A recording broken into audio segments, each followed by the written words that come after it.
that they have a large amount of programs to choose from. So commissionjunction.com is another place to go.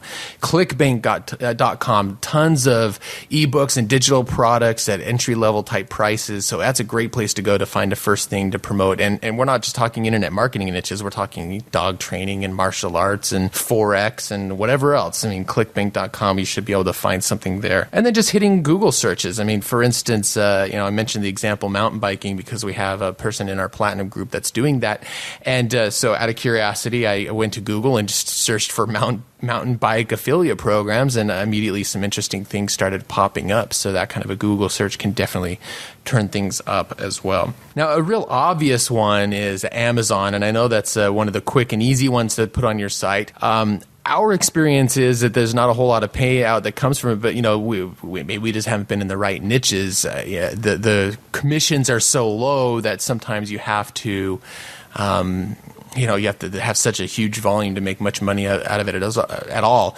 That said, we do use it now and again. If we promote a book, it's an obvious place to link to and say, well, go buy the book here.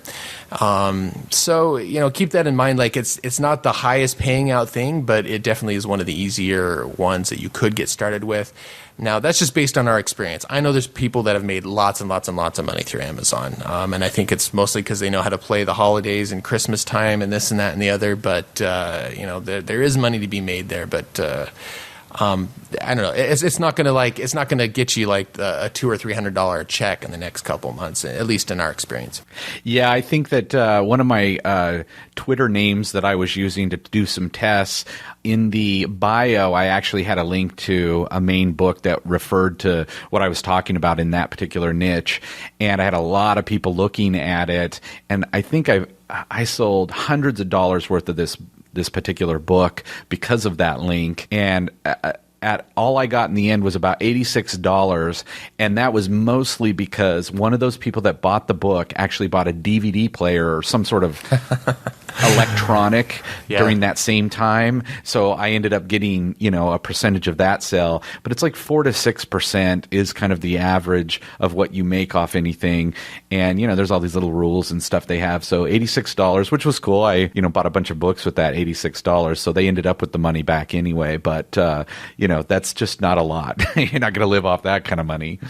All right, so the next and final tip actually is about evaluating affiliate programs. And actually, we're going to jump to a question on Twitter from Ronald Yao. He asks, what's a good process checklist in evaluating an affiliate program? Okay, well, it's actually very simple the way we do it, but we actually feel that even this simple plan is very, very thorough. And number one is, does it meet the needs of my followers? And that, of course, is one of the number one things right there. Is it something that's going to actually benefit them? That's the top thing, certainly, when you're going to be sending emails or sending this out to your people is, does it meet their needs? Number two is, does the ROI make sense? You want to know what the payout is, and especially every time you go to your list and offer them something, you're taking a little bit out. So you want to definitely make sure that the money is worth being able to bring that to the people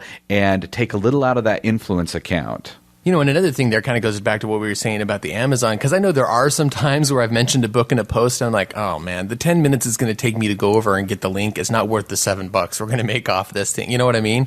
So yeah, it's definitely knowing, putting your effort into, clearly we know the top 3 or 4 or 5 things that make us money, and we put a lot more effort into, say, promoting Product Launch Formula because we're going to make a lot of money off of that versus, an Amazon book where going and putting a bunch of Amazon links is not going to get us much back. So, what's going to make sense for your time ROI as well as the trust account ROI as well as, that said, a lot of these programs, a lot of these directories, there's directories out there that rate and review different affiliate programs. And a lot of times they'll have statistics of what is, so you know how well it converts and how well it pays out, and you can kind of get an idea of how much money you might be able to make. And honestly, we've never looked that much at those numbers. I mean, I guess it's just that if we think something's cool and we want to promote it, we go ahead and try it as long as it's not too much of a hassle. I mean, the first time we promoted Product Launch Formula, we did it just because we thought it was a cool program. We believed in it, but we didn't, we didn't know. We didn't put a whole lot of effort because we didn't know what to expect. And then all of a sudden we saw it's like, well, wow, there was a response and it went well and people liked it. And so since then, now we've started putting a lot more effort into that program and make a lot more money off of it. So I guess the point is, but if it had flopped in terms of money, but still everyone really appreciated hearing about it, then at least we've made it. I mean, really, we've ended up depositing in the Influence account because we just told everybody about a cool resource, whether or not, it ended up making us a lot of money. So yeah, those are all some of those different things, I guess, that we weigh, even though we actually don't look a whole lot at those. Not that you shouldn't. I don't know. I mean, that's your decision, but we don't actually look at a lot at those. I don't even know what they call some of those metrics, but there's definitely some metrics out there like, well, this program on average pays, so much money per 1,000 clicks that you send them, or I don't know. I can't remember exactly how they measure it, but yeah, we just do little tests, and that shows us the metric for ourselves.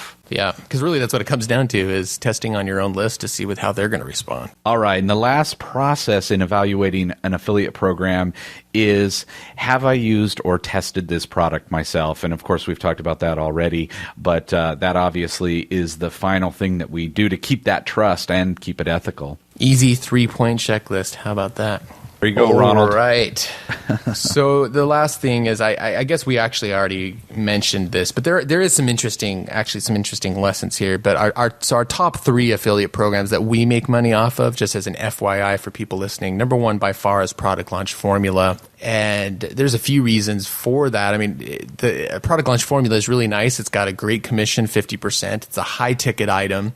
And so, we make $1,000 off of every one that's bought. Now, again, we wouldn't promote it if we knew it was a cruddy course. It's a course that we refer to often, and why we are glad to promote it in the way that we do, because it's been very impactful on our business. But the lesson learned there is that it's always nice if you can find some of those high ticket, high commission items, because they have potential to pay out. And usually those are going to be found with information products, just because those have the kind of, obviously a margin on that is huge. So, Jeff has no problem giving away 50% of the price because it's not costing him hardly anything to create that product. Whereas a physical product, it's like there's all of a sudden this thin margin already, and they've got the cost of their goods. And so that's probably one reason why Amazon is so low. It's because by the time the book's been produced and shipped and everyone's gotten their slice of money, there's like nothing left to give the affiliates. So, finding some of those high ticket information product items is going to be, really help the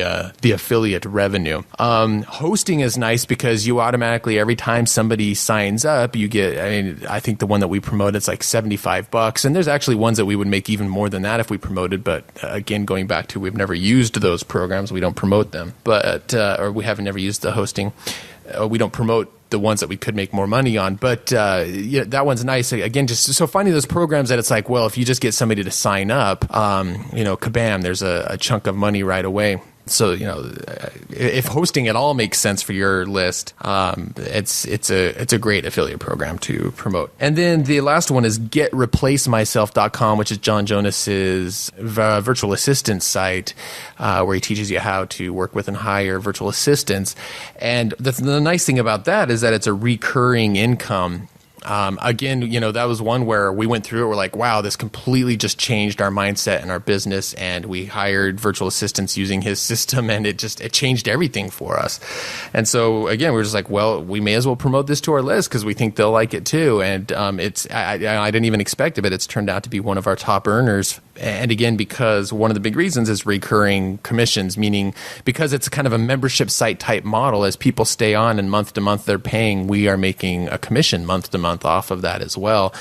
So finding those kinds of affiliate programs is also profitable. So anyway, it's just interesting to note. It's a high ticket item, a nice payout on acquisition through hosting, and then the recurring income are the three that just so happen to be making the most money for us. So there's a little FYI on that. So there you go. That gives some of our tips and ideas about finding affiliate programs, how to choose them. And of course, we could talk a lot more about that, but I think that gives a lot of people something to go off of. So give that a try. And by all means, let us know how that works out for you. If you have some success with Twitter or promoting any kind of affiliate program, when you make that first dollar or get a check for $20, or, if you get a check for $1,000, let us know and how that worked out for you. We'd love to hear about that success.